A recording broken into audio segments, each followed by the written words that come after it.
네, 코로나19 통합 뉴스룸 정원 뉴스입니다. 주말에도 확산세가 이어지고 있습니다. 오늘 하루 사망자가 처음으로 50명을 넘어섰고 위중증 환자도 634명으로 역대 최다였습니다. 신규 확진자는 사흘 만에 다시 4,000명대로 늘었는데요. KBS 재난미디어센터 연결해서 자세히 들어보겠습니다. 김민경 기자, 주말에도 상황이 좋지 않은데 자세한 내용 짚어주시죠. 네, 오늘 0시 기준으로 코로나19 신규 확진자는 4,068명입니다. 오늘 위중증 환자와 사망자 수 국내 코로나19 발생 이후 가장 많습니다. 위중증 환자는 17명 더 늘어서 634명, 사망자는 하루 사이 52명이 나왔습니다. 이 때문에 확진자 대비 사망자 비율인 치명률도 0.8%로 올라갔습니다. 먼저 최근 사망자 추이를 살펴보겠습니다. 단기적 일상 회복 이후에 사망자 수는 계속 늘어나는 추세를 보여왔는데요. 특히 지난 수요일부터는 내내 30명대의 사망자가 나오다가 오늘은 52명으로 급증했습니다. 그만큼 위중증 환자가 가파르게 늘고 있기 때문입니다. 현행 의료 체계에서 안정적으로 관리 가능한 위중증 환자 규모를 500명으로 보고 있는데 지난 17일 이후 연일 이 기준을 넘기고 있습니다. 특히 지난 목요일부터는 600명을 넘긴 뒤에 오늘은 634명까지 늘었습니다. 문제는 확진자 역시 계속 늘고 있다는 겁니다. 이번 주 수요일 처음 4,000명을 넘어선 이후에 오늘은 사흘 만에 다시 4,000명을 넘어서서 역대 두 번째로 많은 확진자가 나왔습니다. 나흘째 4,000명 안팎의 확진자가 나오고 있는데요. 이 경우에 앞으로 위중증 환자의 규모도 더 늘어날 가능성이 큽니다. 토요일만 따로 놓고 보겠습니다. 2,000명대 수준이던 이달 초와 달리 셋째 주에는 3,000명을 넘어섰고요. 오늘은 4,000명을 넘어섰습니다. 주말 역시 뚜렷해진 확산세를 확인할 수 있습니다. 네, 여러 가지 방역 지표가 좋지 않아 보이는데 병상 상황은 어떻습니까? 네, 현재까지 집계된 전국의 중환자 병상 가동률은 73.2%입니다. 병상 1,100여 개 중에서 309개 남아 있습니다. 문제는 수도권인데요. 서울은 83.7%의 가동률을 보이고 있고 경기와 인천 모두 83%를 넘어섰습니다. 정부는 추가 접종을 서두르고 있습니다. 60대 이상 연령층과 요양병원 등 취약시설 관계자는 기본 접종이 끝난 뒤 4개월 이후부터, 50대는 5개월 이후부터 접종을 권장하고 있습니다. 마지막으로 백신 접종 현황 보겠습니다. 하루 사이 1차 접종은 5만여 명, 기본 접종 완료자는 8만여 명이 더 늘었습니다. 모두 4,080만여 명이 접종을 마쳐서 접종 완료 비율은 79.6% 수준입니다. 추가 접종은 하루 새 28만여 명이 접종을 진행했습니다. 지금까지 재난미디어센터에서 전해드렸습니다. 네, 기존 백신을 무력화시킬 가능성이 있다는 새로운 변이가 남아프리카에서 발견돼 전 세계를 긴장시키고 있습니다. 세계보건기구 WHO는 이 새로운 변이에 오미크론이라는 이름을 부여하고 우려 변이로 지정했습니다. 벌써 오미크론 변이의 첫 번째 감염자가 확인된 유럽은 발원지로 지목된 남아프리카에 대해서 빗장을 걸어 잠그고 있습니다. 베를린 김기수 특파원이 보도합니다. 세계보건기구 WHO는 남아프리카에서 보고된 코로나19 변이 바이러스를 우려 변이로 분류했습니다. 알타, 베타, 감마, 델타에 이어 5번째 우려 변이입니다. 이름은 오미크론이라 붙였습니다.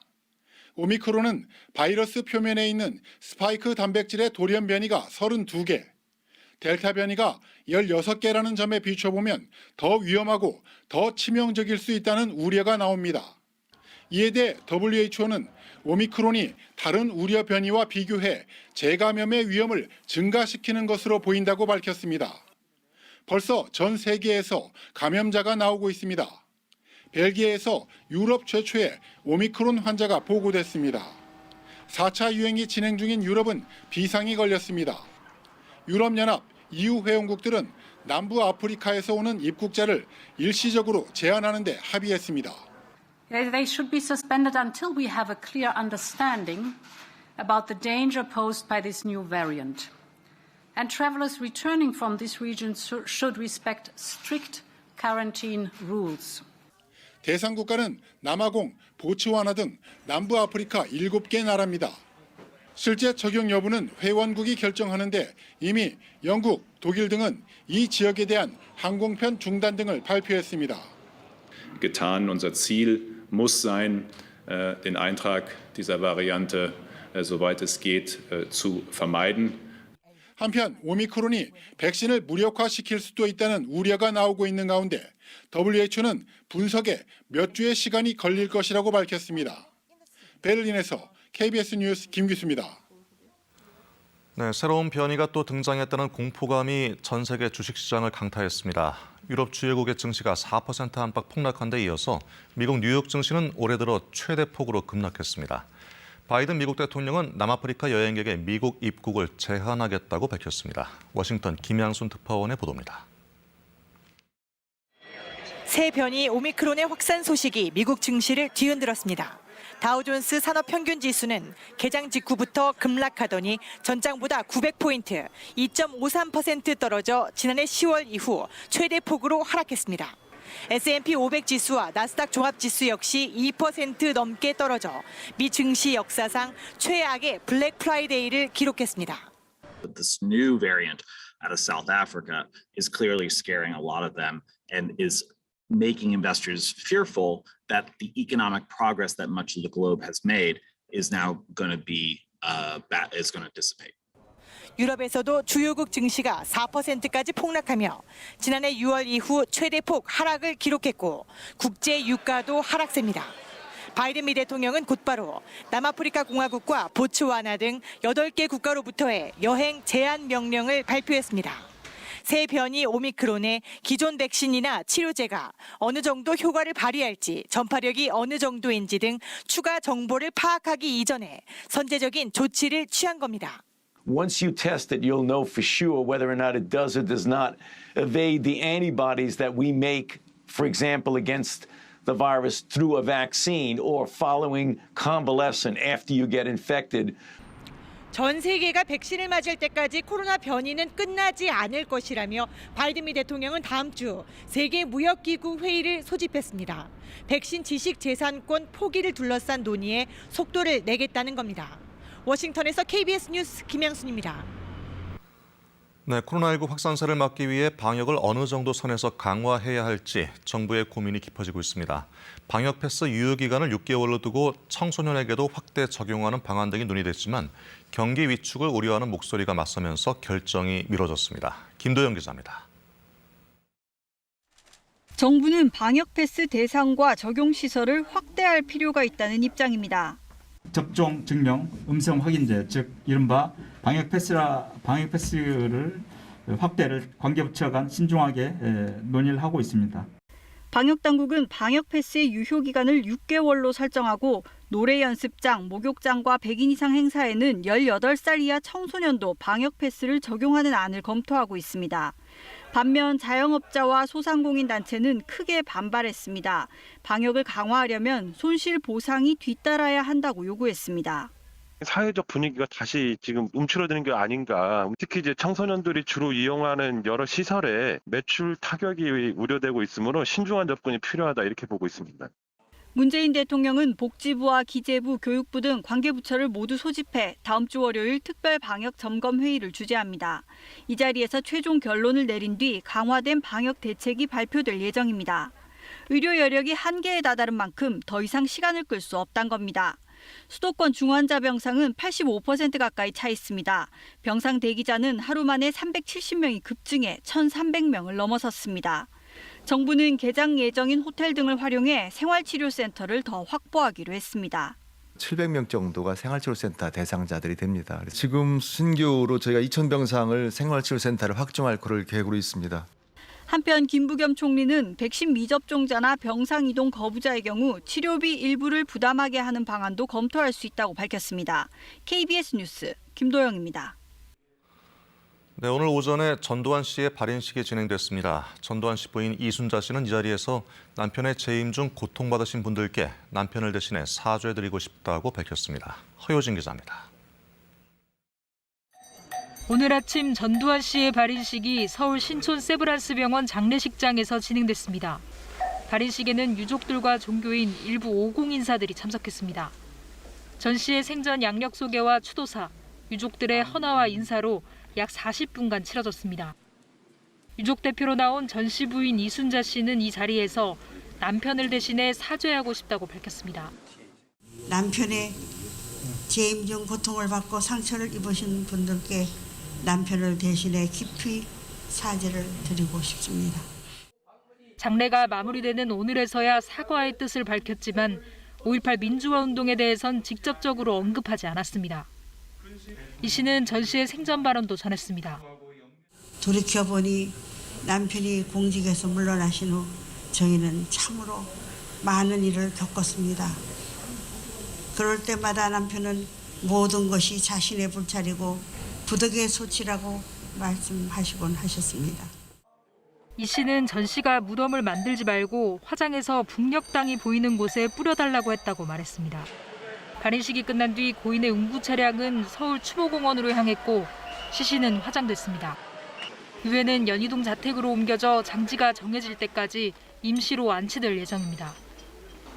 내란죄 등으로 실형을 선고받은 전 씨는 국립묘지에 안장할 수 없고 전 씨의 유언인 북녘땅이 내려다 보이는 전방고지는 정부의 허가가 필요합니다. KBS 뉴스 허유진입니다. 네, 대장동 의혹을 수사 중인 검찰이 이른바 50억 클럽 수사에 속도를 내고 있습니다. 오늘은 아들이 화천대유 직원으로 근무하다 50억 원의 퇴직금을 받은 곽상도 전 국회의원이 검찰에 소환됐습니다. 임종빈 기자의 보도입니다. 대장동 개발 의혹을 수사하고 있는 검찰이 아들 퇴직금 50억 원 의혹과 관련해 곽상도 전 국회의원을 소환했습니다. 서울중앙지검 전담수사팀은 오늘 오전 곽 전 의원을 피의자 신분으로 불러 조사하고 있습니다. 검찰은 곽 전 의원이 화천대유 자산관리가 참여한 하나은행 컨소시엄 구성에 도움을 주고 그 대가로 아들을 취업시킨 뒤 퇴직금 명목으로 50억 원을 받았다고 의심하고 있습니다. 검찰은 2015년 곽 전 의원이 대학 동문인 하나금융지주 김정태 회장 측에 컨소시엄이 무산되지 않도록 부탁한 의혹 등을 확인하기 위해 최근 하나은행 컨소시엄 실무자 이모 부장을 불러 곽 전 의원 연루 여부 등을 조사한 것으로 전해졌습니다. 또 지난 17일 곽 전 의원이 서울 송파구 집과 서울 중구 하나은행 본점을 압수수색해 자료 확보에 나서기도 했습니다. 곽 전 의원 아들 병채 씨는 화천대유 직원으로 근무하다 지난 3월 퇴직했으며 산재 위로금과 퇴직금 명목으로 50억 원을 받았습니다. 검찰은 지난달 2일 병채 씨 자택을 압수수색하고 지난달 21일과 28일 피의자 신분으로 병채 씨를 불러 조사했습니다. 검찰은 또 50억 원이 든 계좌 등에 대해 추징 보전을 청구했고 법원은 지난달 초 이를 인용했습니다. 곽 전 의원은 아들 퇴직금 관련 의혹이 불거지자 국민의힘을 탈당했고 국회의원 사시간이 지난 11일 국회 본회의에서 가결돼 의원직을 잃었습니다. 곽 전 의원은 사직 후 SNS에 올린 글에서 대장동 개발 사업이나 화천대유와 관련해 어떤 일도 하지 않았고 어떤 일에도 관여되어 있지 않다고 적었습니다. KBS 뉴스 임종빈입니다. 대장동 의혹과 관련해 이른바 50억 클럽 명단에 이름을 올린 것으로 알려진 박영수 전 특별검사가 12시간 동안 검찰 조사를 받고 귀가했습니다. 서울중앙지검 전담수사팀은 어제 박영수 전 특검과 홍선근 머니투데이 회장을 불러 대장동 사업 연루 여부 등을 조사했습니다. 박 전 특검은 어제 오후 2시쯤 검찰에 출석해 12시간 동안 조사를 받고 오늘 새벽 2시에 귀가했습니다. 홍 회장 역시 어젯밤 9시쯤 검찰 조사를 마쳤습니다. 지난달 국회 정무위원회 국정감사에서 국민의힘 박수영 의원은 화천대유로부터 50억 원을 받기로 약속했다고 알려진 이른바 50억 약속 클럽 명단을 공개했습니다. 네, 이번엔 대선 주자 소식입니다. 호남 지역을 방문하고 있는 민주당 이재명 후보는 오늘 전남 장흥의 한 시장을 방문해 시민들을 만났습니다. 국민의힘 윤석열 후보는 예술의 전당에서 열리는 청년작가 특별전에 참석해 청년들과 대화합니다. 방준원 기자의 보도입니다. 매주 타는 버스, 이른바 메타버스를 타고 이틀째 호남을 방문 중인 민주당 이재명 후보. 오늘 첫 일정으로 정남진 장흥 토요시장을 방문해 코로나19로 손해를 입은 어촌계 주민들의 고충과 민심을 청취했습니다. 이 후보는 오후에는 전남 강진에서 농민들과 국민 반상회를 열 예정입니다. 오후 여수 순천 일정부터는 이 후보의 배우자 김혜경 씨가 합류해 함께 시민들을 만납니다. 이 후보는 간병살인 사건 당사자 강도영 씨 측에게도 편지를 보냈습니다. 이 후보는 편지에서 재난적 의료비에 간병비를 포함하겠다며 질병으로 고생하는 환자들과 간병으로 고생하는 가족들이 실질적 도움을 받도록 하겠다고 약속했습니다. 김종인 전 비대위원장의 자리를 비워둔 채 어제 선대위 상임선대위원장, 총괄 본부장들과 상견례를 마친 국민의힘 윤석열 후보. 오늘 오후엔 예술의 전당에서 열리는 청년 작가 전시회를 찾아 청년 표심 잡기에 나섭니다. 윤 후보 측은 이번 행사가 청년 작가들의 미술계 진입을 완화하자는 취지인 만큼 청년 예술활동 지원 방안을 적극적으로 고민할 것이라고 말했습니다. 윤 후보가 시간을 갖겠다는 김종인 전 위원장을 기다리면서 일단 본격적인 선거 활동에 들어간 것으로 풀이됩니다. 윤 후보는 이후 비공개 일정을 갖고 나머지 선대위 구성과 정책 다듬기에 집중할 예정입니다. KBS 뉴스 방준원입니다. 네, 정인이를 학대해 숨지게 한 혐의로 기소된 양모가 항소심에서 감형을 받았습니다. 재범 위험성을 단정할 수 없다는 이유 등을 들었는데요. 이에 대해 시민단체들은 납득할 수 없는 판결이라고 비판했습니다. 이정은 기자의 보도입니다. 생후 16개월 된 정인이를 학대하다가 결국 숨지게 한 혐의로 1심에서 무기징역을 받은 양모 장모 씨. 항소심 최대 쟁점은 살인의 미필적 고의 여부였습니다.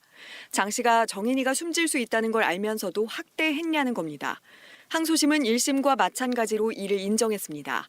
정인이가 숨진 날 장 씨가 정인이 복부를 발로 밟았다는 원심과 달리 손이나 주먹으로 때렸을 가능성도 있지만 강한 물리력을 행사한 점은 인정된다고 밝혔습니다.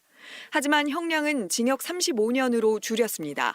장 씨가 사전에 범행을 치밀하게 계획했다고 볼 만한 사정이 없고 스트레스를 조절하지 못하는 심리적 특성 때문에 범행했을 가능성도 있다고 설명했습니다. 재범 위험성도 단정할 수 없다고 밝혔습니다.